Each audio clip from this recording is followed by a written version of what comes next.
3 of the 4 bordering states to Kansas are now ranked in the top 15 in our economic outlook.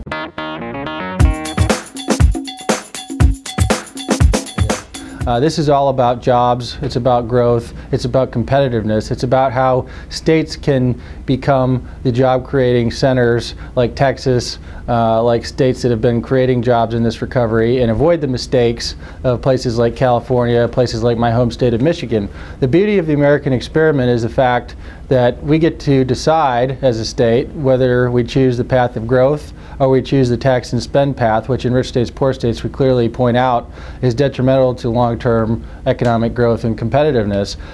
Well, this year in the 2011 edition of the book, unfortunately Kansas, the economic outlook for the state has slipped and has gone from 25 last year down to 27 this year. And this is primarily due to the fact of the sales tax increase from last year, and we expect more ramifications from that sales tax increase to hit Kansas's ranking in the next edition of Rich States, Poor States, unless the legislature obviously makes other changes. Now, some would say, well, middle of the pack isn't so bad, you know, we're not top, we're not bottom, but certainly middle of the pack doesn't get it done when businesses are coming to look to invest in a state. They want to invest in a state that is real about being competitive and making sure they have a predictable low-cost environment to create jobs. They're not looking for mediocre when they're looking to invest in a particular state. The Quick Trip Mart that was once located actually right on the state line between Kansas and Missouri.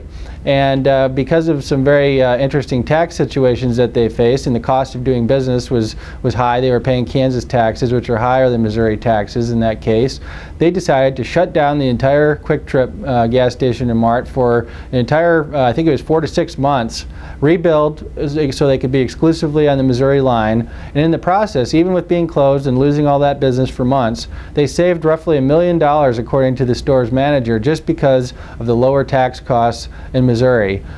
Well, the fact of the matter is that you can have the best transportation system in the country as a state, which Kansas has certainly one of the best. You can have one of the best education systems, or you can spend, I should say, you can spend as much money as you want in education. It's much different spending money on education than actual results in education many times. However, if you neglect your business tax climate, if you allow your state to become a high-cost state of doing business and living and working, then certainly your well-educated graduates are going to have no choice but to leave Kansas in search of jobs in other places. And that's